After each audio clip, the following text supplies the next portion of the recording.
Cain, un puceau solitaire et un peu paumé, se fait poignarder à mort en sauvant 2 crapules, mais quand les dieux découvrent son sacrifice héroïque, ils le réincarnent dans un monde de magie, lui offrant des pouvoirs démesurés pour qu'il puisse dégommer démons et vauriens à tour de bras, tous les jours. Tout commence quand Cain, en allant faire ses courses, tombe sur un drôle de zigoto qui pourchasse 2 filles pour leur piquer leur virginité. Cain, en vrai héros, plaque le type au sol pour laisser les filles s'échapper, mais l'agresseur le poignarde en plein cœur et s'enfuit aussitôt.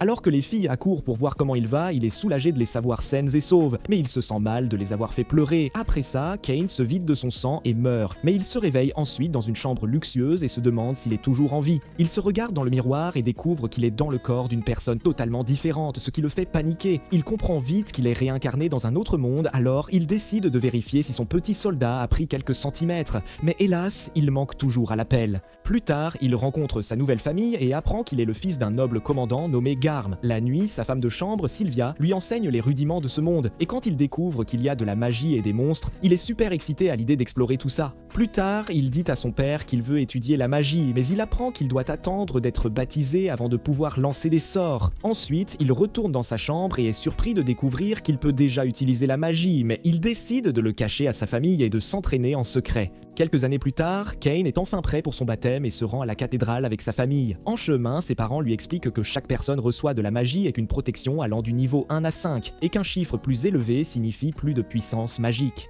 Peu après, Cain arrive à la cathédrale et se place devant d'immenses statues intimidantes des dieux qui règnent sur ce monde. Puis l'évêque commence son baptême et son âme est téléportée dans le royaume divin où les 7 dieux du monde l'accueillent chaleureusement. Ils lui disent que son sacrifice dans sa vie antérieure les a impressionnés, alors ils ont décidé de le réincarner et de lui accorder une belle récompense. Cain l'accepte avec gratitude, mais en quittant le royaume, il voit le dieu de la création ricaner, ce qui le rend plutôt anxieux. Après le retour de son âme, sa famille lui demande ce qui s'est passé, mais il s'enfuit de la cathédrale et ouvre sa fenêtre de statistiques pour voir qu'il a une protection maximale de la part des 7 dieux, ainsi que plusieurs pouvoirs surboostés par la lumière. Cependant, comme son père lui a dit qu'on ne peut avoir qu'un maximum de 5 protections, il commence à paniquer et se demande comment il va bien pouvoir cacher ça aux autres. C'est là qu'il découvre qu'il a une capacité appelée dissimulation de statut, qu'il peut utiliser pour modifier ses statistiques. De retour à la maison, son père lui demande de voir ses stats. Cain ouvre sa fenêtre de statut mais réalise qu'il est un idiot car il a oublié de dissimuler ses statistiques. Sa famille est sous le choc en voyant sa magie surpuissante et son père lui dit sévèrement de ne jamais montrer ses stats à qui que ce soit, sinon il sera perçu comme une menace par le royaume. Plus tard, Cain retourne dans sa chambre et trouve un livre d'invocation sur son lit. Il se demande s'il peut invoquer de mignonnes créatures magiques pour jouer avec. Il sort et forme un cercle magique, mais il ne fait qu'invoquer un monstre super puissant. Le monstre attaque immédiatement sa sœur Riani et son ami Parma, mais Cain saute devant pour le combattre. Après quelques efforts, il parvient à vaincre la bête, mais en s'écroulant, il entend Parma et Riani pleurer à chaudes larmes. Il pense qu'il va mourir à nouveau, mais il réalise que son corps n'est pas du tout blessé, ce qui rend Riani et Parma vraiment heureuses. En voyant leur sourire, il comprend que, contrairement à avant, il a maintenant le pouvoir de protéger les autres. Alors le lendemain, à sa fête d'anniversaire, il déclare qu'il deviendra un aventurier et aidera les gens dans le besoin. Cet après-midi-là, Garm soutient sa décision et accepte de lui engager un tuteur, ce qui le rend vraiment très excité. Plus tard, il voit 2 filles à l'arrivée au manoir, alors il saute par la fenêtre tout excité et atterrit directement dans leur laiterie à sa grande honte. Une fois à l'intérieur, il apprend que ces filles sont ses tutrices. La rousse est une aventurière un peu stressée nommée Millie et l'autre est une elfe badass et décontractée nommée Nina. Après les présentations, elles emmènent Cain à l'arène d'entraînement où elles lui apprennent à manier l'épée. Étonnamment, Cain est déjà très doué et Nina remarque qu'il est peut-être déjà meilleur que Millie.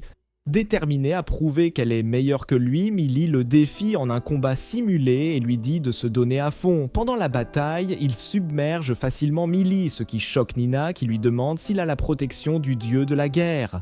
Après qu'il l'ait confirmé, Millie met fin à leur duel et dit à Nina de lui enseigner la magie car il est déjà un maître épéiste. Nina révèle alors qu'elle a une protection de niveau 3 du dieu de la magie et qu'elle va lui apprendre les bases, mais il lui dit qu'il a déjà tout appris en lisant des livres. Il démontre ensuite des sorts de magie de type feu, eau et terre, affirmant qu'il n'est encore qu'un débutant. Cependant, Nina pense que le gars sort tout droit de l'anime Avatar, car même les plus puissants sages du palais ne peuvent pas utiliser tous les éléments de la magie. Elle lui demande ensuite s'il a aussi la protection du dieu de la magie, et après qu'il l'ait confirmé, les filles réalisent donc ne pourront peut-être rien lui apprendre. C'est alors qu'il sort une serviette pour elle de sa boîte à objets, et les filles pètent un câble, car seuls les mages les plus élites peuvent utiliser ce sort. Quand elles lui disent qu'elles ne peuvent pas l'enseigner ici, Kane leur demande de l'emmener dehors, car il n'a quitté le manoir que pour son baptême. Plus tard, les filles en parlent à Garm, lui disant que Kane a largement dépassé le niveau débutant en magie et à l'épée, et qu'il pourrait bien détruire le manoir s'il lui donne un entraînement intermédiaire.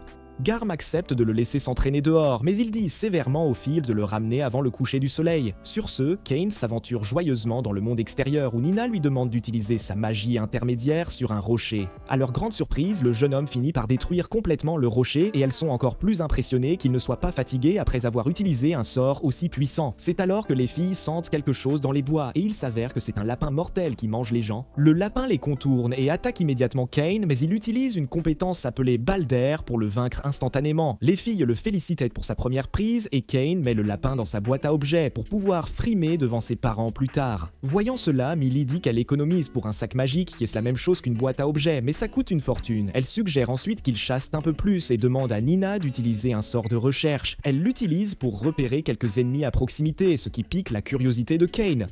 Après qu'elle lui ait expliqué comment elle utilise ce sort, Kane l'essaie aussi et réussit à le maîtriser du premier coup, à la grande surprise de Nina. Kane se lance alors à la poursuite des lapins mortels et les filles l'aident à les abattre.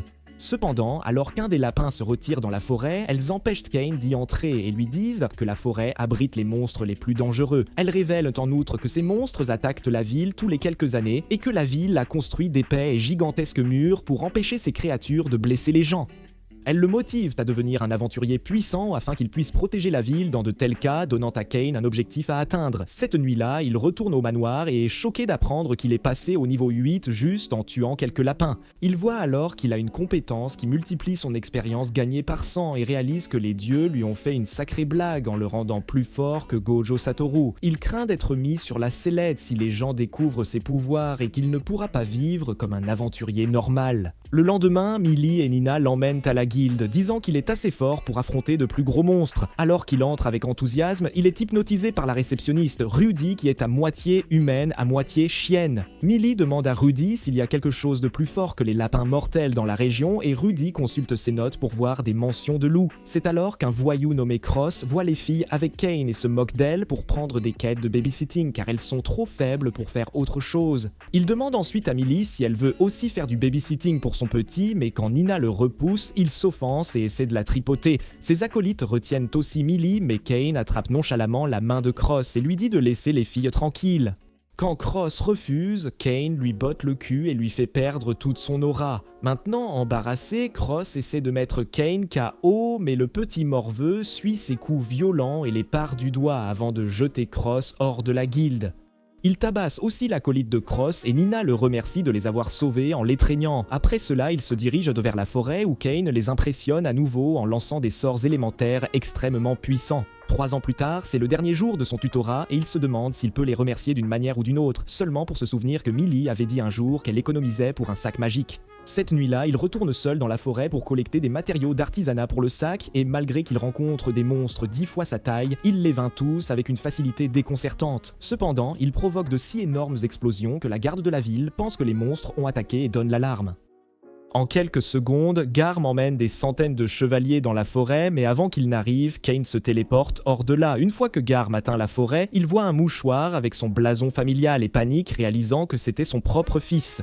Des heures plus tard, Kane est en train de vaincre des dizaines de loups tout seul, tandis que Millie et Nina le regardent avec admiration, impressionnés par tout ce qu'il a accompli. Une fois qu'il a terminé, les filles le félicitent pour sa diplomation et Kane les remercie en leur offrant 2 boîtes magiques, chacune correspondant à la couleur de leurs cheveux. Il révèle ensuite qu'il a abattu un ogre de sang et un dragon de terre pour les matériaux d'artisanat, et les filles sont choquées car même des groupes de rang A complet ne peuvent pas vaincre ces monstres seuls. Il dit ensuite que ces sacs peuvent à peine contenir un manoir, seulement pour que Millie lui réponde que même les sacs de plus haut niveau ne peuvent contenir que l'équivalent d'une calèche de marchandises. Après cela, elles lui donnent toutes les deux un petit baiser sur la joue, ce qui le prend au dépourvu. Elles lui disent de les contacter s'il a besoin d'aide avant de partir, et cela rend Kane un peu triste. Plus tard, Kane combat un dragon géant tout seul, mais il l'attaque trop fort et finit par le vaincre. Après coup, il vérifie ses statistiques et réalise que sa magie a dépassé les 80 millions, ce qui le fait paniquer complètement. En plus de cela, il gagne 2 nouveaux surnoms, l'ennemi des monstres et tueur de dragons, ce qui rend encore plus difficile pour lui de cacher ses pouvoirs. 2 ans plus tard, Cain est en route pour la capitale royale avec sa famille pour faire ses débuts, et comme la destination est à 1 semaine de voyage, il décide de rester à l'affût des monstres. Immédiatement, il lance son sort de recherche et localise une bataille en cours entre monstres et humains. En entendant cela, Garm dit à ses gardes d'accélérer et d'aider les humains, mais Cain craint qu'ils n'arrivent pas à temps. Il saute alors de la calèche et utilise la magie du vent pour se propulser en avant à une vitesse fulgurante, laissant Garm sous le choc.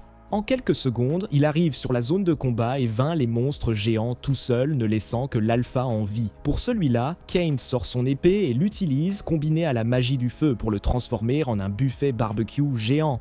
Après, il vérifie l'état des chevaliers, qui sont toujours sur leur garde, et lui ordonne de ne pas s'approcher. Alors Cain se présente comme le fils du noble Garm pour les rassurer. C'est alors que les chevaliers de Garm arrivent aussi, et ils sont choqués de voir que tous les monstres sont déjà morts. Alors que les gardes de la calèche s'effondrent à cause de leurs blessures, Cain se précipite à leur côté et lance un sort de guérison sur toute l'arène, ce qui fait récupérer tous les gardes. Il utilise ensuite sa boîte à objets pour récupérer les gardes déjà morts, afin de pouvoir leur offrir une sépulture plus tard. Peu après, son père arrive aussi, et après avoir vu tous les monstres morts, il reconnaît le blason sur la calèche. Immédiatement, 2 jolies demoiselles sortent de la calèche et Garm les présente comme la princesse Telestia et Silk, la fille du duc. Alors que les filles les remercièrent de leur avoir sauvé la vie, Telestia commence à se sentir faible et Cain lui demande la permission d'utiliser une magie qui apaisera son esprit. Après qu'elle ait accepté, il lance un sort qui les met à l'aise et elles commencent immédiatement à craquer pour Cain. Cependant, cela mène à une petite dispute entre les filles pour savoir qui aura le droit de réclamer le petit soldat de Cain, et elles le tirent toutes les deux vers elle. Silk lui demande pourquoi il est là et il répond qu'il se dirige vers la capitale pour ses débuts. Telestia dit qu'elles s'y rendent aussi pour la même raison et lui demande de voyager avec elle. Elle le traîne ensuite dans leur calèche et Garm regarde, choqué, se demandant comment son fils peut draguer des bombes avec cette sale tronche. Peu après, Cain se retrouve coincé entre les filles, mais quand il suggère de s'asseoir de l'autre côté, Telestia lui tient les mains et lui dit de rester là parce qu'elle a encore peur. Elle le regarde ensuite comme si elle en voulait et lui demande de l'appeler Télès, mais il dit qu'il ne peut pas l'appeler par son prénom puisqu'elle est une princesse. En entendant cela, Silk lui dit aussi de l'appeler par son prénom et elle continue de le taquiner jusqu'à ce qu'un garde leur dise qu'ils approchent de la ville de Rinoma. En entendant cela, les filles demandent à Cain s'il aimerait se reposer avec elle, ce qui le fait s'inquiéter pour son petit soldat. Une fois arrivé, Garm apparaît et demande à Cain de l'accompagner, mais les filles insistent pour qu'il reste avec elle pour la nuit car lui seul peut les protéger. Au final, Garm n'a pas d'autre choix que de faire ce que la princesse veut, alors il dit à Cain de garder son petit bijou bien rangé car il n'est pas fait pour la royauté. Plus tard dans la chambre, les filles insistent pour dormir près de Cain, alors elles poussent leur lit à côté du sien et le serrent au milieu. Ils suggèrent anxieusement qu'elles gardent leur distance, mais cela ne fait que se retourner contre lui, car Telestia et Silk se rapprochent encore plus de lui. Quelques jours plus tard, ils atteignent enfin la capitale royale et quand ils descendent de la calèche, Cain panique car les filles commencent à le câliner. Le capitaine de nuit voit cela et demande qui il est, et les filles révèlent que c'est le garçon qui leur a sauvé la vie. Après cela, le capitaine se présente comme dame et remercie sincèrement Cain d'avoir protégé Telestia et Silk ainsi que d'avoir ramené les chevaliers tombés au combat. Plus tard, alors que Cain aide aux préparatifs de l'enterrement, il dit à Dame que ces hommes ont combattu vaillamment et Dame promet d'honorer leur mémoire avec les autres chevaliers.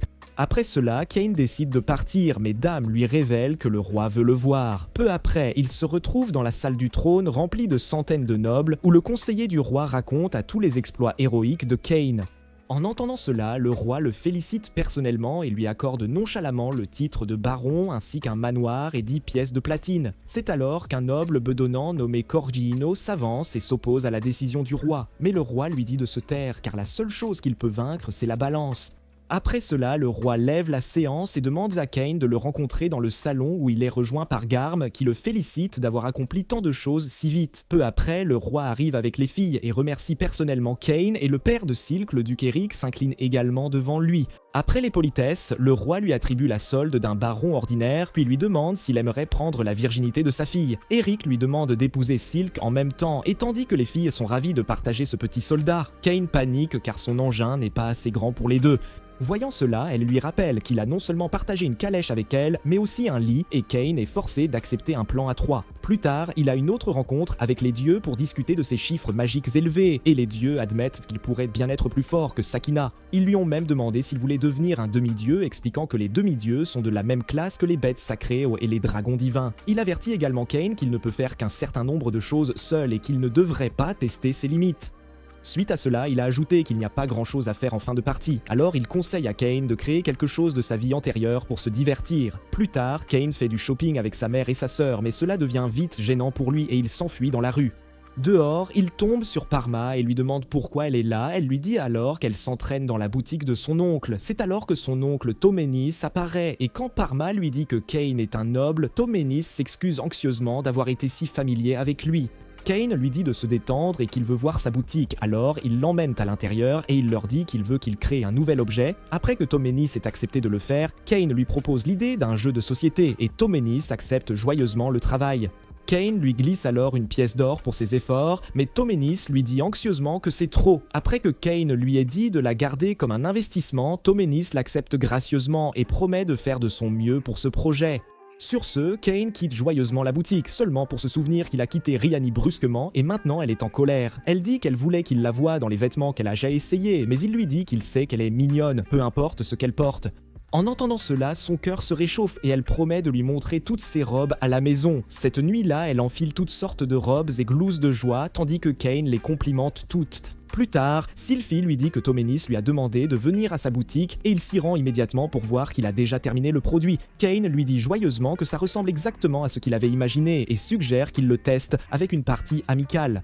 Il joue sa première partie avec Parma pour leur apprendre comment y jouer et Tomenis est immédiatement accro. Il est certain que ça se vendra comme des petits pains, alors Kane lui demande de le produire en masse, mais de faire des plateaux séparés et plus luxueux pour les nobles. Il pense que les nobles voudront quelque chose qui coûte plus cher et qui se démarque, tandis que les roturiers voudront acheter celui qui est simple et coûte moins cher. Il lui dit d'en faire 50 de fantaisie et 1000 réguliers, mais quand Tomenis dit qu'il n'a pas les fonds pour produire autant, Kane dépose plusieurs pièces d'or sur la table et lui dit de se mettre au travail. Sur ce, Tomenis suggère qu'il rédige un contrat et le présente au dieu du commerce, et s'il jure de respecter le contrat devant le dieu, personne d'autre ne pourra produire le même produit pendant 3 ans. Kane accepte de le faire, et après que le contrat soit formé, Kane demande à Tomenis de créer un plateau super luxueux pour la maison royale. Tomenis pense qu'il ne peut pas produire quelque chose digne des royaux, mais Kane l'assure qu'il s'en occupe personnellement. Après cela, il se rend au palais royal pour sa cérémonie de début où il voit Corgino, le même gros lard qui s'était opposé à son titre de baron. Ignorant ses bourrelets, Kane repère Eric et Silk et va leur dire bonjour seulement pour qu'Eric lui lance un sourire en coin car il veut qu'il casse sa fille. Silk se présente alors formellement à Kane et dit qu'elle souhaite qu'il ait une relation favorable. Le voyant si élégante, Kane lui dit qu'elle est ravissante et pourrait être prise pour une princesse, ce qui mène à un moment touchant entre eux. Cependant, Eric les ramène à la réalité en notant que Kane est déjà un as de la drague, ce qui fait rire Garm. Kane réalise qu'il a l'habitude de complimenter Rainy gratuitement et il ne peut s'empêcher de faire de même avec Silk. Juste à ce moment, le roi apparaît avec sa femme et Tellus, remerciant tout le monde d'être venu avant de porter un toast à tous ceux qui font leur début aujourd'hui. Peu après, Kane et sa famille s'inclinent devant le roi. Kane complimente Tellus en lui disant qu'elle ressemble à une déesse, ce qui fait s'emballer son sprinker. Kane révèle ensuite qu'il leur a apporté un cadeau et demande la permission du roi de le sortir de sa boîte à objets.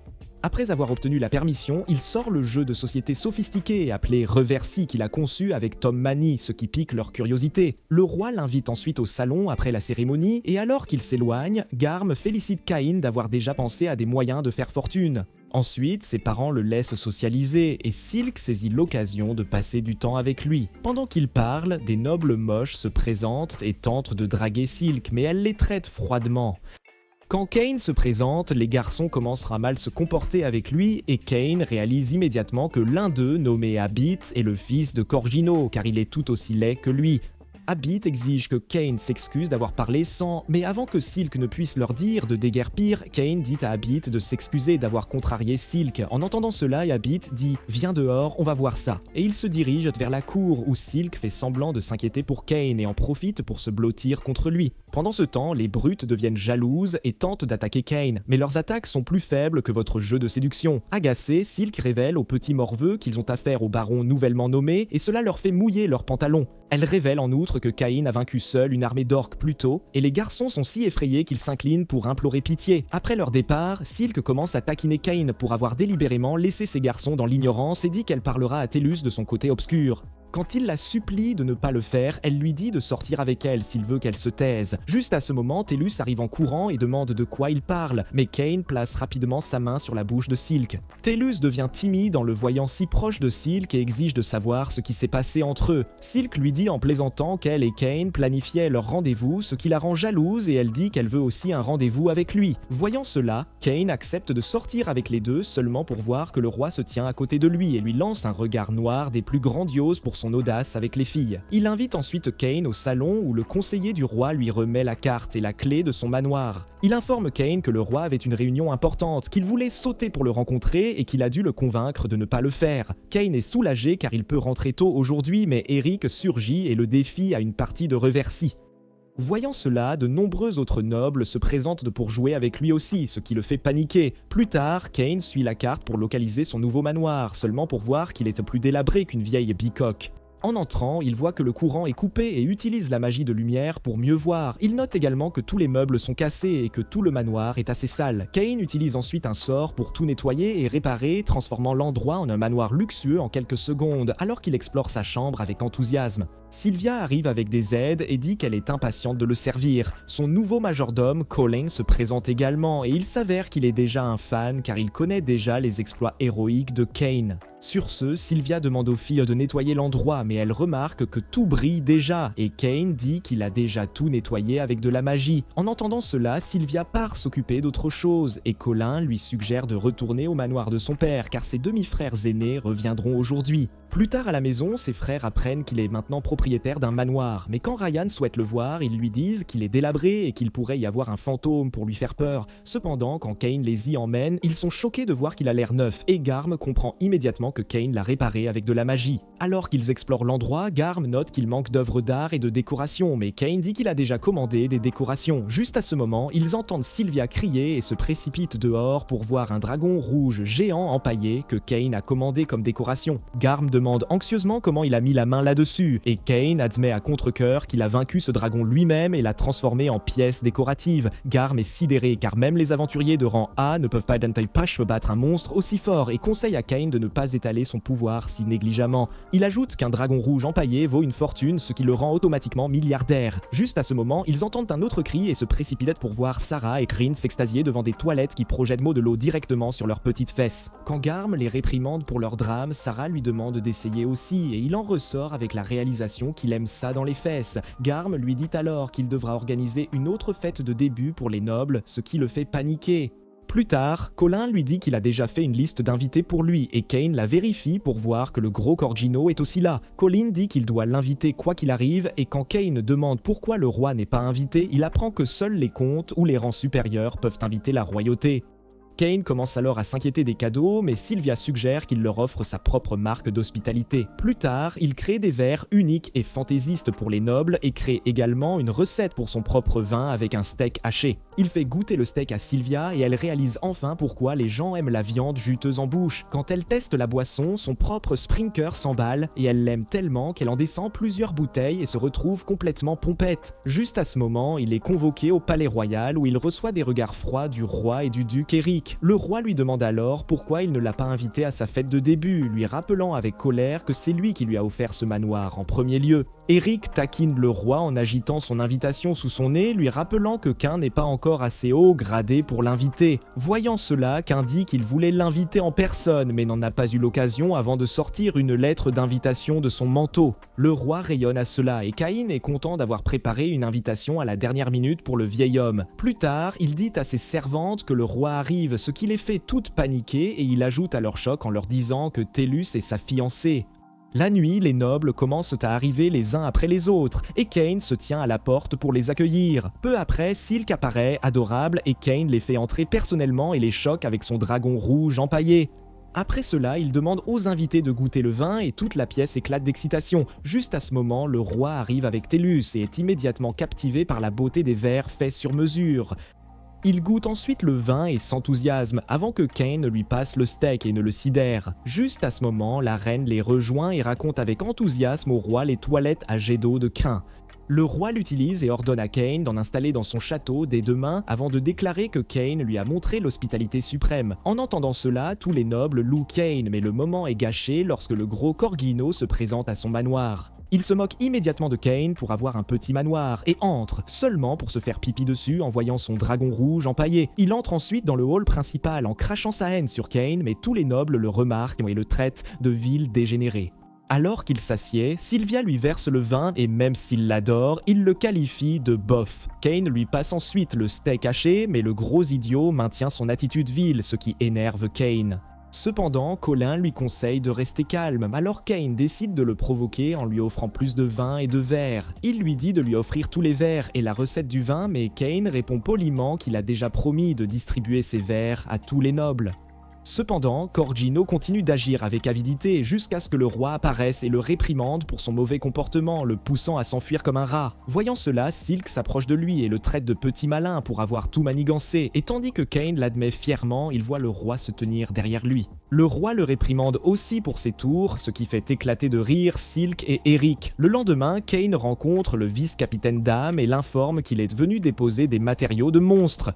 En entendant cela, Dame l'emmène à la salle de stockage des armes et lui demande de déposer son butin, mais Cain lui dit que cette pièce n'est pas assez grande. Dame est choquée, pensant que Cain a apporté un autre dragon rouge empaillé, mais Cain dit nonchalamment qu'il a apporté un dragon de terre à la place. Dame admet, choquée, que même les groupes de rang A ne peuvent pas en vaincre un, puis lui demande de le déposer dans la cour principale. Cain décharge une douzaine de dragons de terre et le surprend encore plus, tout en agissant comme si c'était un mardi ordinaire pour lui. Dame lui demande s'il est un héros ou un disciple des dieux, mais Cain explique rapidement qu'il n'est qu'un garçon normal. Dame décide de laisser tomber et demande un peu de temps pour évaluer les dragons, mais quand Cain décide de partir, il arrête le gamin et lui demande d'aider à l'entraînement des chevaliers, ajoutant qu'il veut que Cain rencontre leur capitaine. Alors que Cain accepte à contre-cœur, Dame le présente aux chevaliers et leur demande de combattre Cain. Mais les chevaliers hésitent, pensant qu'il n'est qu'un garçon. Dame demande alors, amusé, aux chevaliers d'affronter Cain en un contre un, et Cain se met à aura farm et choque tout le monde. Sur ce, Dame le met dans un battle royal, mais avant qu'il ne puisse anéantir tout le hall, une méchante aux cheveux verts débarque dans la cour et réprimande Dame pour avoir effrayé un petit garçon. Elle embrasse ensuite Dame, pensant qu'il a peur, mais quand Dame lui dit que c'est le garçon qui a anéanti 30 orques pour sauver la princesse, elle s'excite et demande à Cain d'anéantir aussi sa petite chatte. Dame lui suggère de se présenter d'abord, mais elle dit qu'elle laissera son épée parler et commence à frapper Cain. Il la prend au sérieux et lui offre un défi équitable, mais quand il utilise un sort pour augmenter sa vitesse, la fille est incapable de suivre et perd. Immédiatement, la femme est tellement impressionnée qu'elle décide de le laisser la prendre par derrière, mais Cain panique, disant qu'il est trop jeune et ne sait rien d'elle. Sur ce, elle se présente comme la capitaine Tufana et lui dit de ne pas s'inquiéter d'être jeune, car elle est une elfe et vivra au moins 300 ans. Maintenant effrayée, Cain se cache derrière Dame et essaie de l'éviter, mais elle insiste pour l'épouser et décide de rencontrer le roi directement pour demander sa permission. Cain panique car il sait que le roi veut qu'il s'amuse plutôt avec sa fille.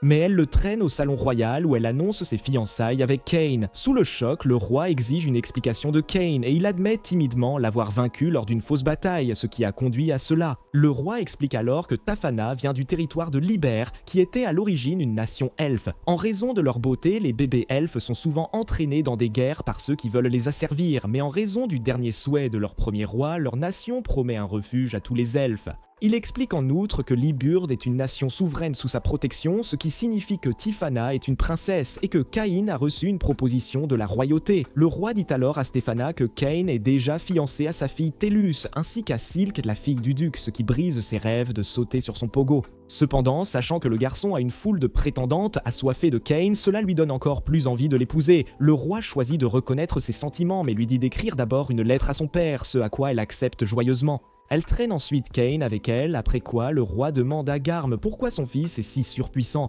Garm dit qu'il n'en a aucune idée, mais Dame soupçonne que Cain doit être lié aux dieux d'une manière ou d'une autre, ce qui pique leur curiosité. Quelques jours plus tard, Cain rencontre à nouveau Dame, et quand Dame remarque qu'il a l'air épuisé, Cain lui dit que Tifana le force à s'entraîner avec elle tous les jours. Juste à ce moment, il entend la voix de Tifana et essaie de s'enfuir, mais Dame le traîne, disant que le roi veut le voir. Une fois au salon, le roi demande à son conseiller Manga de lui montrer un livre contenant un texte magique de niveau empereur. Quand Cain l'ouvre, il est super excité de trouver des sorts divins à l'intérieur, seulement pour que le roi révèle qu'il a été écrit par leur premier roi, Yuya, et qu'aucun d'eux ne peut le lire car il était écrit en japonais. Maintenant pris la main dans le sac, le roi lui demande de dire la vérité sur qui il est et Cain accepte de leur dire s'ils promettent de garder cette information pour eux. Une fois qu'ils sont d'accord, il leur dit qu'il a des souvenirs de sa vie antérieure, d'un endroit appelé le Japon et c'est de là que vient Yuya. Sous le choc, Garm lui demande s'il est vraiment son fils et Cain dit que oui parce que les dieux le lui ont dit eux-mêmes. Tout le monde panique en apprenant qu'il a rencontré les dieux et quand il voit ses statistiques, le roi lui dit qu'il est si fort que même les rois s'inclineront devant lui. Cain leur dit immédiatement qu'il ne veut pas de cela, admettant que dans sa vie antérieure il avait perdu sa famille, mais ici il a tout ce qu'il veut et ne pourrait pas demander plus. Voyant sa détermination, le roi accepte de le traiter normalement. Mais ensuite, il suggère que Cain devrait être roi à la place, à la grande incrédulité de tous. Juste à ce moment, Tufana fait irruption dans la pièce et montre à tout le monde qu'elle a obtenu la permission de son père d'épouser Cain. Elle le traîne ensuite dehors pour un autre simulacre de bataille et Eric demande au roi de ne pas s'inquiéter pour Cain car il sera toujours juste Cain. Le roi s'est d'accord avec cela et après avoir ordonné à tout le monde de garder cette information secrète, il quitte sa chambre souhaitant que Cain utilise ses pouvoirs pour protéger tout le monde. Plus tard, Cain lit le livre du premier roi Yuya qui confirme qu'il venait du Japon. Il révèle en outre qu'il a été impliqué dans un accident et a été invoqué ici avec son corps original, contrairement à une réincarnation dans une personne différente. Juste à ce moment, Silk et Tellus lui tentent une embuscade et voyant qu'il étudie quelque chose, elles le poussent à étudier le Kama Sutra avec elle. Cependant, Cain sait qu'elles en veulent à sa saucisse et leur dit qu'il est extrêmement occupé aujourd'hui avant de s'enfuir de la bibliothèque. Dehors, il tombe sur Tufana qui lui demande avec enthousiasme de pratiquer ses coups d'épée sur sa petite chatte, mais il lui dit qu'il est occupé et s'enfuit d'elle aussi. En réalité, c'est son anniversaire aujourd'hui et il est enfin assez vieux pour s'inscrire comme aventurier. Alors qu'il entre avec enthousiasme dans la guilde, il tombe sur un aventurier aux cheveux roux qui l'accueille et lui conseille de valoriser sa vie. Alors que l'homme s'éloigne, King soupçonne l'avoir déjà vu mais ne se souvient pas bien. Après cela, Cain se dirige vers la réception où on lui remet les papiers d'inscription et il décide de ne pas écrire le titre de baron avec son nom pour rester discret. La réceptionniste, Rita, lui demande ensuite de déposer une goutte de son sang sur un cristal, disant que cela enregistrera automatiquement sa capacité magique sur sa carte de guilde. Après avoir reçu sa carte de rangée, il se souvient que ses instructrices, Millie et Nina, étaient de rang D et se demande ce qu'elles font maintenant. Rita l'accueille ensuite comme membre officiel de la guilde et lui dit de valoriser sa vie, mais juste à ce moment, un voyou lui demande de laisser tomber le gamin et de sortir avec lui. Le gars essaie alors d'attaquer Cain, mais après que Cain l'ait humilié, les laquais du voyou se présentent pour lui donner une leçon. Après qu'il ait fini de se moquer d'eux, le voyou s'énerve et essaie de sortir son épée seulement pour que l'aventurier aux cheveux roux intervienne. Le gars s'appelle Claude et il dit au voyou de se battre avec quelqu'un de sa taille, ce qui fait fuir le gars. Alors que Cain le remercie de son aide, Claude dit qu'il aidait en fait les voyous car il pouvait dire que Cain était super fort. Il invite ensuite Cain à prendre un verre avec lui et il demande à Cain comment il peut se déplacer si vite à cet âge. Cain dit humblement qu'il a grandi avec de grands professeurs qui étaient aussi des aventuriers, alors Claude porte un toast à son succès à la guilde. Cain dit alors qu'il a entendu les voyous dire que Claude est avec la flamme de glace, et Claude dit que c'est le nom de son groupe. Il révèle qu'il utilise une épée de flamme tandis que sa femme utilise la magie, donc ensemble, ils sont la flamme de glace. Alors que Cain note qu'il est en groupe avec sa femme, Claude lui dit qu'il devrait aussi trouver un partenaire de confiance dès que possible afin de pouvoir entreprendre des quêtes plus difficiles et monter de niveau plus rapidement. Il exhibe ensuite sa carte d'or devant Cain qui est excité d'apprendre qu'il est de rang A. Claude dit qu'il est encore loin de leur premier roi qui était de rang SSS, qui avait une carte noire mais il croit toujours que l'or est plus stylé. Juste à ce moment, quelqu'un lui donne un coup sur la tête et il s'avère que c'est sa femme en colère, Lena, qui le cherchait. Après que Cain se soit présenté, elle lui dit de faire attention aux gens méchants du coin et de la chercher s'il a besoin d'aide. Claude lui dit que Cain est assez fort et aurait battu des voyous s'il n'était pas intervenu, mais Lena lui dit qu'elle le battra s'il ne vient pas avec elle avant de le traîner par l'oreille. Après leur départ, Cain cherche un travail de ranger, mais tout ce qu'il trouve est un simple transport de marchandises, ce qui est trop plan-plan pour lui. Il repère alors un travail de chasse aux gobelins sans limite supérieure, alors il le choisit comme première quête et sort joyeusement de la guilde pour la terminer. Juste à ce moment, il tombe sur Tifina qui l'embrasse et lui demande ce qu'il fait. Kane lui dit qu'il s'est inscrit comme aventurier et qu'il part pour sa première quête, alors Tifina décide de l'accompagner. Dame lui rappelle qu'ils ont une séance d'entraînement, mais elle dit que passer du temps avec son futur mari est bien plus important que l'entraînement. Kane essaie de s'enfuir d'elle, mais elle l'arrête et le traîne dans la forêt. Là, elle rayonne d'être seule avec son futur mari dans une forêt pleine de monstres et transforme sa première mission en un festival de moments gênants. Kane utilise ensuite un sort de recherche pour localiser des monstres et tombe sur une calèche détruite. Il aperçoit également une personne se faisant attaquer par des gobelins et intervient rapidement avant de soigner ladite personne. Pendant ce temps, Tafana se précipite sur les gobelins avec son épée, mais quand d'autres apparaissent, Kane la renforce avec de la magie et elle se met à jouer à Fruit Ninja avec les gobelins. Elle se jette ensuite sur Kane pour chercher ses louanges, mais son moment est interrompu quand un groupe de lézards verts apparaît. Kane dit à Tafana de prendre le propriétaire de la calèche et de courir pendant qu'il reste pour s'occuper du problème des lézards. Ensuite, il lance un puissant sort de glace qui anéantit les lézards. Quelque temps plus tard, Millie et Nina arrivent dans la forêt pour chasser les lézards verts. Mais tout ce qu'elles trouvent est un cratère où Kane a utilisé son sort. Pendant ce temps, Kane retourne à la guilde et informe Rita qu'il a vaincu les lézards verts dans la forêt, et elle est choquée car ces monstres sont pour les aventuriers de rang C. Elle est soulagée qu'il aille bien, mais quand il dit avoir vaincu 30 d'entre eux, elle est choquée et informe vite le maître de guilde. Cependant, le maître est absent, donc le cas de Kane est géré par un vieil acariâtre nommé Cédric. L'homme accuse Kane de mentir, mais Rita dit que c'est mal de l'accuser sans preuve. Cédric dit alors qu'il a vérifié son registre et qu'il n'est qu'un roturier cherchant à s'enrichir du jour au lendemain, alors il s'énerve et décide de révoquer la carte de guilde de Kane. En entendant cela, Kane panique car il rêvait de devenir aventurier depuis des années, et maintenant il est viré le premier jour. Juste à ce moment, le maître de guilde Eden revient, et tandis que Cédric lui explique la situation, Tafana arrive en courant et appelle ouvertement Caïn son cher époux. Eden dit alors à Cédric que Caïn est un baron déjà célèbre pour avoir vaincu 30 orques, et s'il épouse Tafana, il deviendra son beau-frère. Entendre tout cela fait regretter ses mots à Cédric, et il se met immédiatement à genoux pour s'excuser. Après cela, Eden décide que le rang G n'est pas adapté à Caïn, alors il le promeut au rang C. Cependant, Tufana leur dit que Caïn a déjà vaincu un dragon rouge et l'a même battu en duel, alors Eden le promeut au rang A. Les dieux voient cela et admettent que lui donner une protection de niveau 10 était un peu trop, mais le dieu de la création dit qu'il a besoin que Caïn soit encore plus fort car le sceau d'Eren s'est affaibli, il pourrait revenir bientôt. À cela, les autres dieux paniquent et décident de lui assigner un instructeur spécial qui pourra rendre Caïn encore plus fort. Cette nuit-là, Caïn reçoit sa carte d'or de la guilde et célèbre sa promotion au rang A.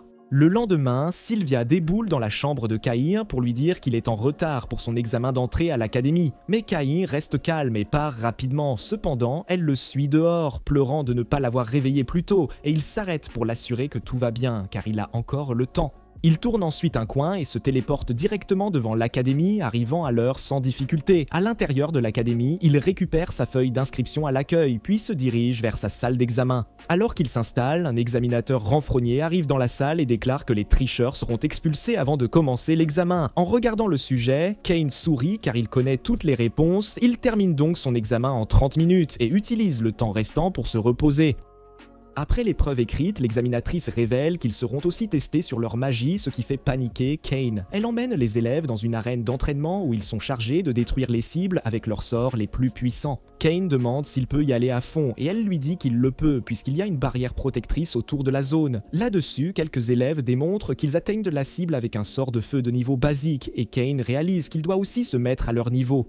Quand c'est son tour de passer l'examen, il utilise un sort de boule de feu basique à pleine puissance, mais il est si fort qu'il brise la barrière, faisant un trou dans le mur et détruisant tout sur son passage. L'examinatrice regarde, choquée, puis se précipite au-delà du mur pour s'assurer que le sort de Kane n'avait grillé personne. Plus tard, Kane et sa classe sont amenés pour l'entraînement à l'épée, seulement pour apprendre que Claude et d'autres aventuriers de rang A les aideront à s'entraîner. Quand Claude aperçoit Kane, il lui demande immédiatement un duel, mais Kane refuse car il veut cacher ses pouvoirs. Cependant, l'examinatrice lui dit qu'il ne peut pas refuser et doit s'entraîner avec Claude s'il veut réussir. Claude demande alors à Kane de l'attaquer de toutes ses forces, et Kane prend ça au sérieux car Claude est un puissant aventurier de rang A. Il utilise un sort d'accélération et fonce sur Claude, mais Claude bloque son attaque et est impressionné par la vitesse de Kane. Il prend aussi Kane au sérieux et commence à frapper à toute vitesse, et ils vont si vite que les autres élèves ne peuvent de même pas voir ce qui se passe. Avant que les choses ne s'échauffent trop, l'examinatrice les arrête et les réprimande pour avoir fait sentir les autres élèves faibles.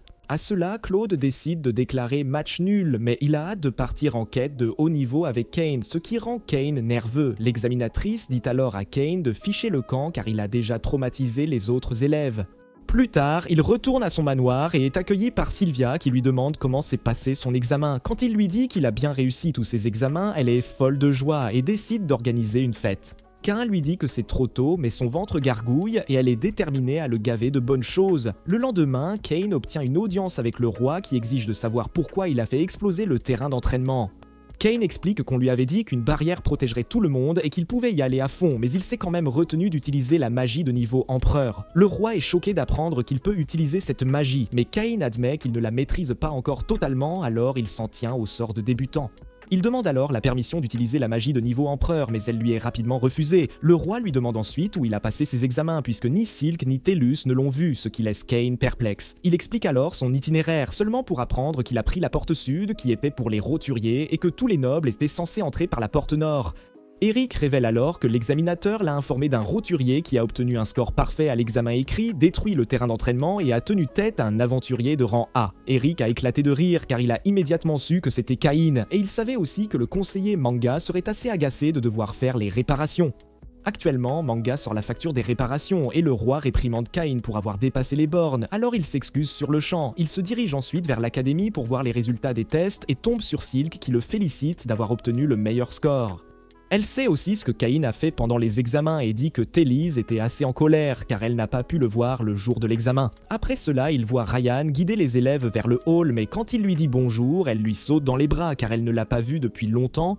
Elle l'informe ensuite qu'il fera un discours puisqu'il a obtenu le meilleur score, et Cain s'inquiète car il n'a aucune compétence sociale, contrairement à vous. Ce soir-là, il rentre chez lui et Sylvia lui saute immédiatement dessus, lui demandant s'il a réussi. Cain lui dit qu'il a été le premier de la classe et cela l'a fait fondre en larmes de joie. Le lendemain, il assiste à la cérémonie d'ouverture et Tellus et Silk s'assoient toutes les deux à côté de lui, ce qui rend les autres garçons jaloux.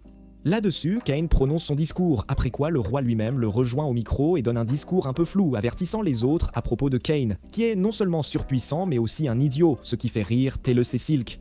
Plus tard en classe, leur professeur principal se présente comme Elka et demande aux élèves de choisir leur cours avec soin. Cain veut choisir le cours d'aventurier, mais Silk et Tellus l'arrêtent, lui rappelant qu'il est maintenant un noble et doit tout savoir sur la noblesse.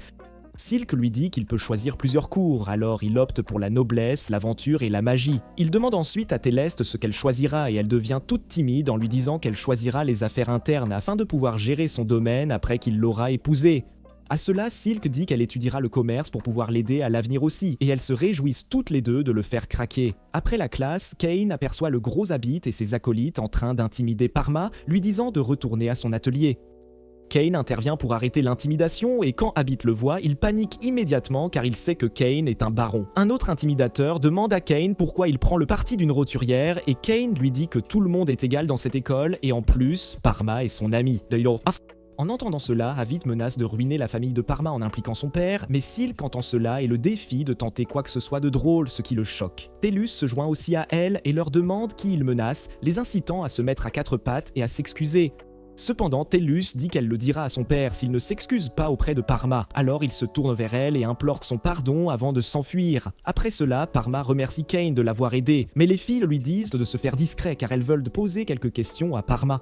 Pendant que les filles parlent, Cain entend une voix dans sa tête et l'homme derrière elle lui demande de venir à la bibliothèque. Une fois là-bas, il se téléporte dans un manoir où il trouve un homme versant du café. Et il est choqué car ce monde n'a pas de café. L'homme dit qu'il l'attendait et l'appelle par son ancien nom, Kazuya. Il dit ensuite à Cain de se détendre car les dieux lui ont parlé de sa réincarnation avant de se présenter comme Yuya, le premier roi. Cain est sidéré à ce moment-là et il demande à Yuya comment il est en vie après 300 ans. Yuya lui dit d'utiliser sa compétence d'évaluation et Cain apprend que Yuya a le titre de dieu de la création, ce qui signifie qu'il est celui qui a créé ce royaume. Il ajoute ensuite que les dieux lui ont demandé de l'entraîner, mais Cain pense qu'il est déjà trop fort. À cela, Yuya le met au défi de lui voler un biscuit de la main, mais avant même que Cain ne puisse cligner des yeux, Yuya lui tient une épée à la gorge et lui prouve qu'il a encore beaucoup à apprendre. Cain lui demande pourquoi il doit être plus fort et Yuya dit que c'est parce qu'il doit combattre quelqu'un. Son adversaire est le dieu maléfique Eren, quelqu'un qui a fait se battre tout le monde à mort il y a 3 siècles en injectant des idées dans leur subconscient.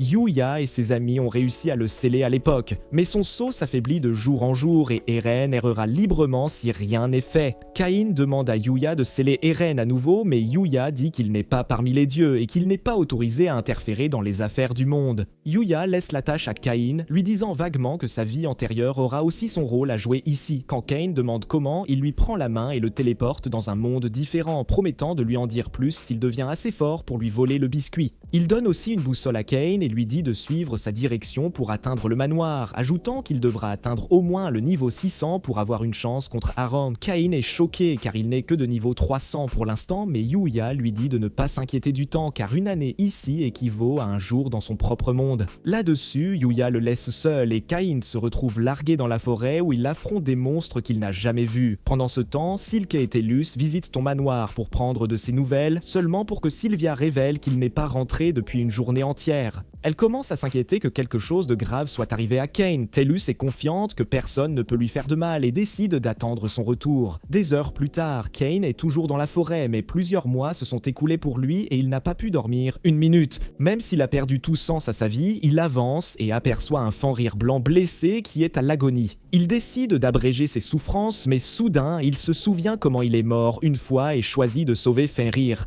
Il essaie de lancer un sort de soin, mais échoue car la majeure partie de son mana a été drainée. Malgré cela, il essaie à nouveau et le force à sortir de lui, seulement pour s'effondrer et perdre connaissance. Pendant qu'il est inconscient, le Fenrir le protège au péril de sa vie, et une fois qu'il est enfin debout, il réalise qu'il est tout seul, tout comme le Fenrir. Il demande à Fenrir s'il aimerait faire équipe avec lui, et quand il accepte, les deux voyagent ensemble et forment un lien incassable. Après un long moment, Cain retourne enfin au manoir, mais lui et son Fenrir Aku ont bien grandi maintenant.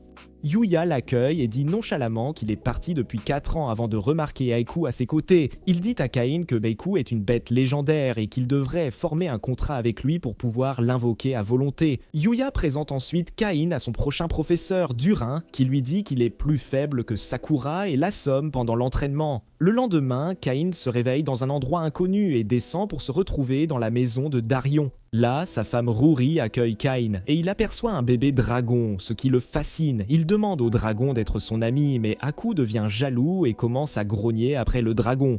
Ruri met fin à la dispute et leur offre de la nourriture, et Cain fond en larmes car il n'a pas mangé de repas fait maison depuis 4 ans. Pendant ce temps, dans l'autre monde, 4 jours se sont écoulés et les filles ont commencé à s'inquiéter. Au fil du temps, Cain continue son entraînement avec Durian, mais il se fait botter les fesses par le bodybuilder. Au milieu de son entraînement, il se souvient que Yuya lui avait dit qu'Eren était le dieu du divertissement dans l'ancien monde, et qu'il n'y a pas de jeu dans ce monde parce que Eren a été scellé. Il s'avère que notre ami s'ennuyait tellement qu'il a organisé son propre Battle Royale façon Fortnite avec des innocents, et il a été banni pour cette raison. S'il devait revenir, le jeu reprendrait et beaucoup de vies seraient perdues. Cain voulait arrêter cela à tout prix, alors Yuya lui a dit de devenir plus fort afin de pouvoir protéger ses proches. Il a ensuite dit à Cain qu'il n'avait pas pu protéger ses amis, qui étaient les parents de Cain.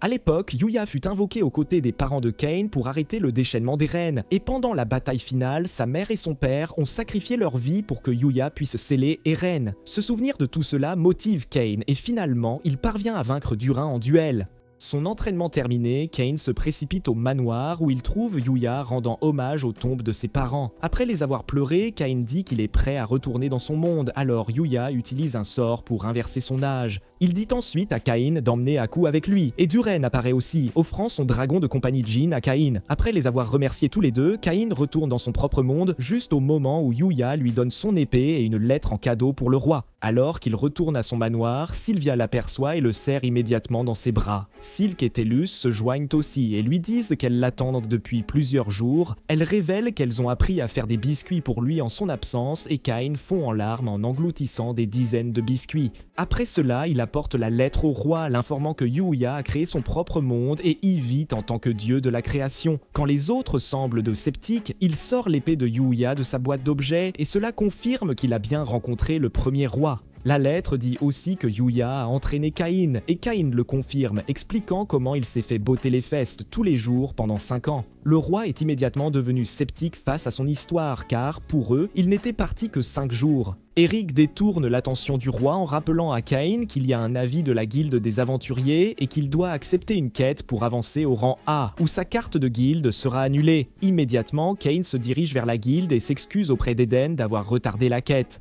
Eden sait déjà qu'il séjournait ailleurs, et Tafana s'est senti vraiment seul sans lui. Cain ignore cela et lui demande plutôt si son adhésion est annulée, mais Eden lui dit qu'il a encore peu de temps pour accomplir sa quête de rang A. Cain accepte d'accepter les quêtes immédiatement, alors Eden lui dit qu'il doit soumettre des bandits. Il lui remet ensuite un papier détaillant l'itinéraire des bandits, motivant Cain à régler ça rapidement étant donné qu'il était la personne la plus forte de tout le royaume. Peu après, il se téléporte dans la forêt et aperçoit un grand groupe de bandits face à face avec 2 aventuriers qui protègent une calèche. Quand il atterrit, il réalise que les aventuriers sont en fait ses professeurs, Nina et Millie. Remarquant que Millie est blessée, il lui lance immédiatement un sort de soin et après cela, Millie dit avec confiance que le terrain de jeu est maintenant équilibré. Les bandits en rient, croyant qu'un gamin ne peut pas leur faire beaucoup de mal, mais Cain promet de leur botter les fesses comme jamais pour avoir blessé sa professeure. Alors que les bandits se précipitent sur lui, il les fait tomber un par un jusqu'à ce qu'ils soient tous à ses pieds. Après cela, les filles lui demandent pourquoi il est là et il dit qu'il est venu accomplir une quête de soumission de la guilde. Les filles sont choquées car il vient juste de rejoindre la guilde et de telles quêtes ne sont que pour ceux de rang C ou plus. À cela, Cain leur montre sa carte de rang A, disant nonchalamment que des choses se sont passées et qu'il a sauté quelques rangs à leur grande surprise. Le propriétaire de la calèche lui demande alors ce qu'il va faire des bandits et Cain lui dit de ne pas s'en faire. Il traîne ensuite les bandits jusqu'à la ville pour que tout le monde puisse les voir et ils se sentent humiliés.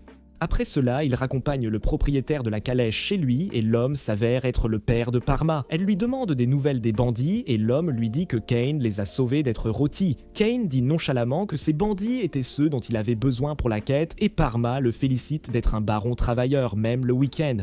Millie est choquée d'apprendre qu'il est déjà devenu baron et lui demande s'il aimerait qu'elle le vouvoie, mais il lui dit de le traiter normalement. Après cela, il décide de filer, disant qu'il doit faire son rapport à la guilde, mais Millie et Nina le poursuivent car elles aussi doivent faire leur rapport à la guilde. Là, il remet la preuve d'achèvement de quête à Rita seulement pour voir un vilain voyou essayant de draguer lourdement Millie et Nina. Elles lui disent de déguerpir et s'éloignent, mais quand il essaie de les arrêter, Cain lui attrape la main et lui dit de laisser les filles tranquilles. Les voyous se souviennent immédiatement de lui comme du garçon qui les a tabassés il y a des années. Et quand Claude et Lina arrivent aussi, ils choisissent de s'enfuir. Cain lui dit que ces voyous importunaient ses amis, et Claude regarde derrière lui pour voir Millie, alors il révèle que c'est sa petite sœur.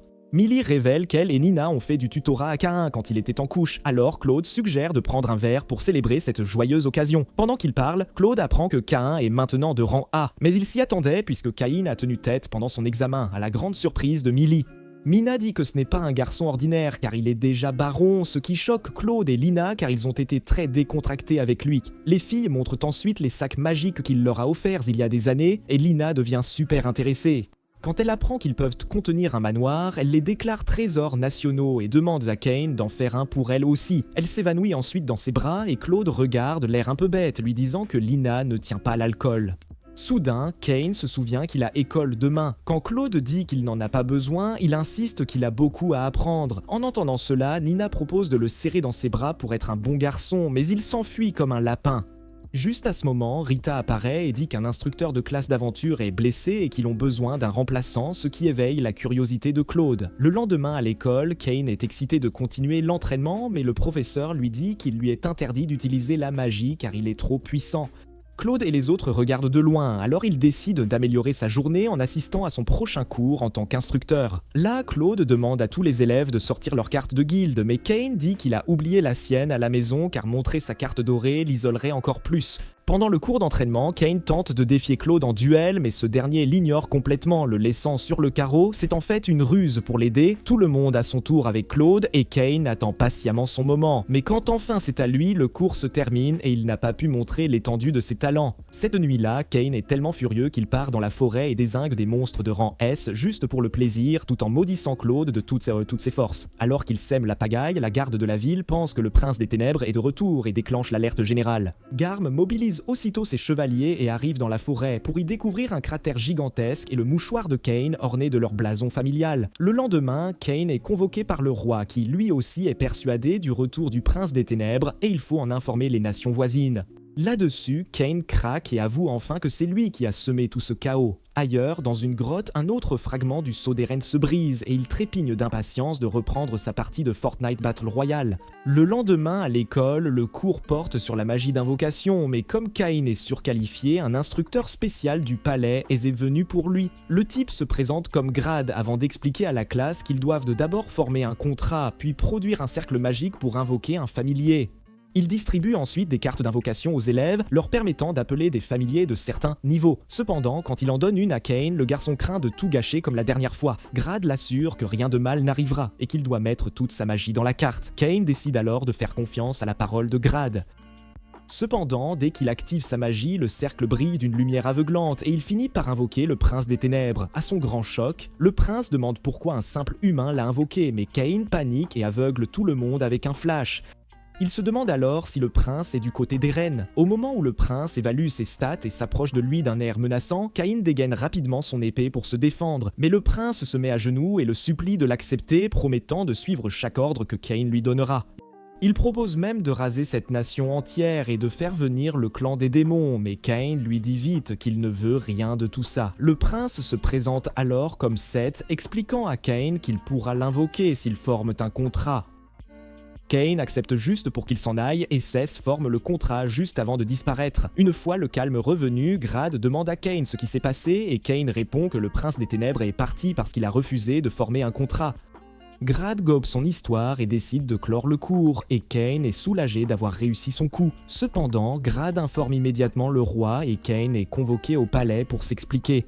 Le roi lui demande qui il a invoqué pendant le cours, et Kain admet à contre-cœur avoir invoqué le prince des ténèbres, ce qui fait mouiller le roi de peur. Kain avoue aussi avoir formé un contrat avec Seth, ce qui choque le roi encore plus, car la moindre erreur avec Seth aurait anéanti leur nation entière en quelques secondes. Kain s'excuse pour son erreur, expliquant avec anxiété qu'il n'avait aucune idée qu'il invoquerait le prince, même Grad est choqué, et il explique que Kain doit posséder une réserve de magie colossale pour invoquer quelqu'un d'aussi puissant. Là-dessus, le roi soupçonne que l'entraînement rigoureux de Yuya a dû rendre Kain encore plus fort, alors il lui demande d'afficher son écran de statistiques. Il dit aussi à Grad de garder le secret, sinon il finira en brochette sur le barbecue. Sur ce, Kain ouvre l'écran de statistiques et choque tout le monde en révélant qu'il est désormais devenu un demi-dieu. Chacun se demande s'il doit s'incliner devant Kain, mais Kain les supplie de le traiter comme ils l'ont toujours fait. Le roi accepte, mais il ajoute aussi que Kain est autorisé à prendre le trône quand il le souhaite. Il rappelle encore une fois à Grad de ne pas ébruiter ce secret avant de dire à Kain qu'il était maintenant promu vicomte et qu'il aura sa propre ville. Il dit aussi à Kain de lui montrer comment il gère le gouvernement de cette ville, et s'il réussit bien, ses fiançailles avec Tellus seront rendues publiques. Plus tard, Kain retourne à son manoir et annonce sa promotion à Sylvia, qui décide d'organiser une fête à la maison. Cependant, Colin arrive avec de mauvaises nouvelles. Une invasion de monstres a été observée dans la forêt des monstres. Immédiatement, il se précipite chez lui pour retrouver son frère aîné, Jean, qui lui révèle que le nombre de monstres a drastiquement augmenté dans la forêt. Il rappelle à Kain comment, il y a 10 ans, les monstres étaient devenus fous et avaient attaqué la ville, et il semble que cela va se reproduire. En entendant cela, Kain dit qu'il va aller dans la forêt voir ce qui se passe, mais Jean s'inquiète car il ne sait pas que Kain est le personnage principal.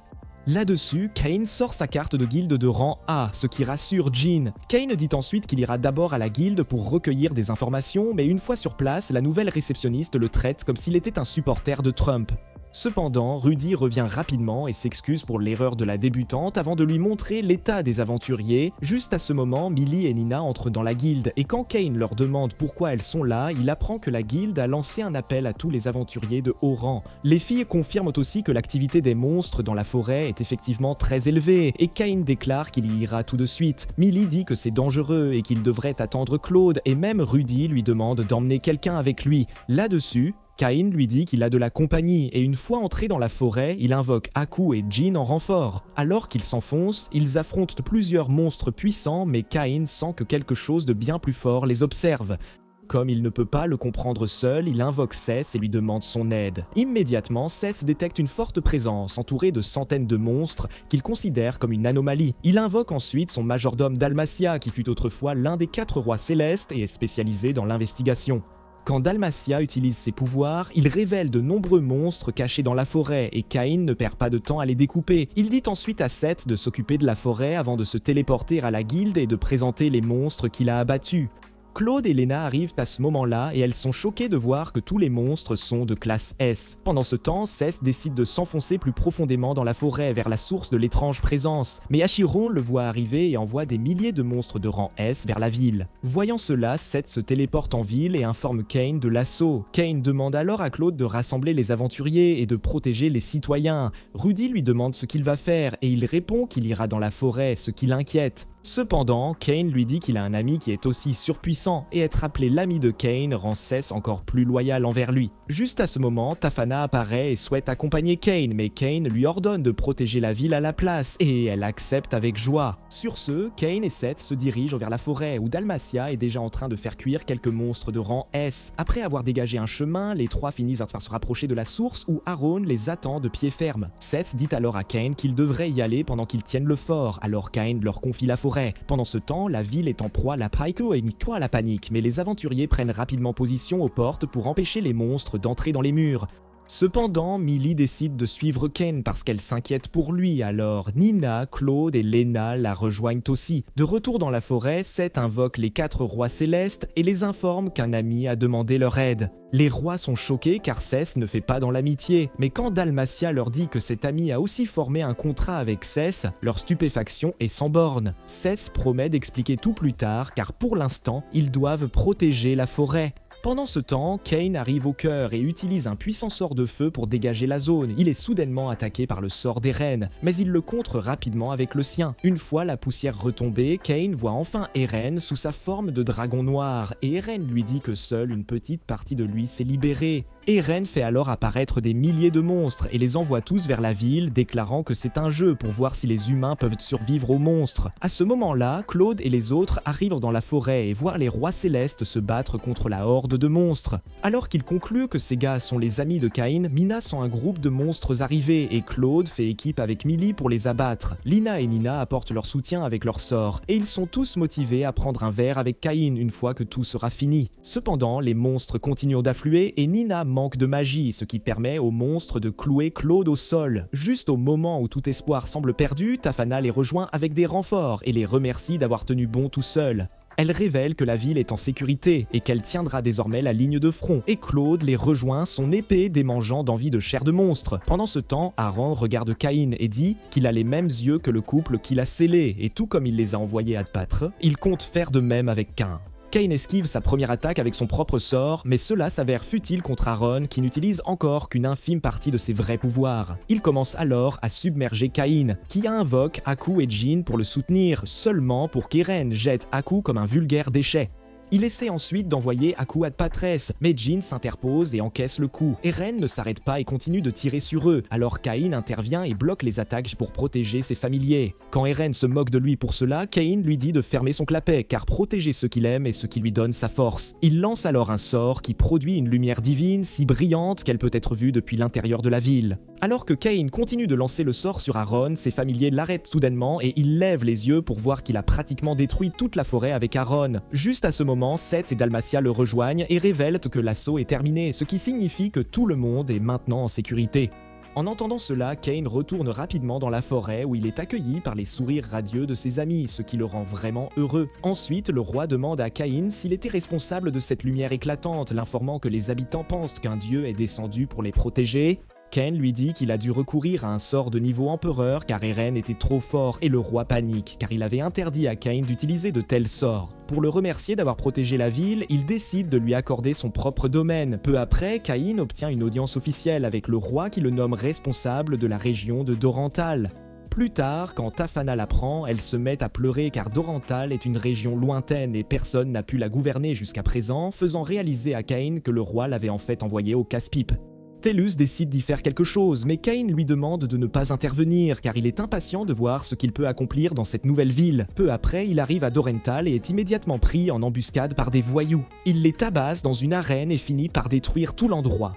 Après cela, il se rend à la taverne où il voit des ivrognes malmener une serveuse. Il les corrige et se fait arrêter. Quelque temps après, il retourne à la capitale et pendant qu'il prend le thé avec Tellus et Silk, Seth vient le supplier de l'aider, disant que sa femme l'a mis à la porte pour l'avoir trompé. Peu après, sa femme la Faune apparaît aussi et Cain prend en fait le parti de la Faune. Alors elle reprend Seth et promet de lui casser les noix. Les dieux observent tout cela d'en haut et ils acceptent de le laisser profiter pour l'instant car un grand défi l'attend. C'est tout pour cette vidéo, laissez un pouce bleu si vous avez aimé et dites-nous en commentaire quel anime vous voulez qu'on couvre ensuite. Si vous voulez en voir plus, regardez cette vidéo à l'écran.